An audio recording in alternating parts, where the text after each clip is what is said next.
Within the maritime shipping industry, I think ports are all pursuing different solutions. Different stakeholders in maritime shipping are pursuing different solutions. IBM Maersk started with a blockchain solution that spun off to something called TradeLens. We're working on our port community system. Hamburg has something. One of the things that is very difficult to pull off is having a single conversation yielding a set of industry standards around data elements to really progress and achieve consensus as an industry. I think to yield the benefits that everyone believes this supply chain digitization is going to achieve, you need to capture the end-to-end supply chain.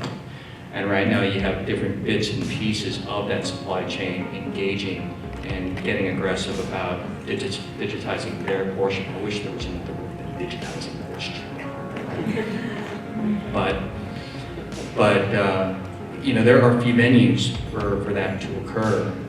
And on top of that, what's very difficult is that when there's any one single actor pushing a solution, it's viewed suspiciously by all the other actors because of they're afraid of giving their competitors an edge.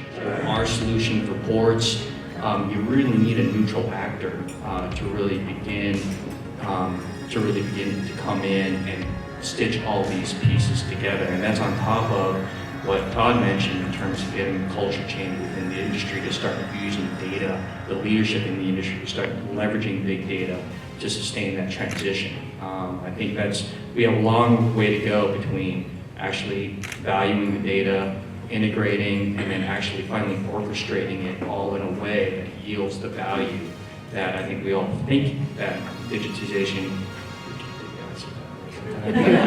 yields. But I think, you know, those venues and those policy discussions and frameworks internationally need to be established.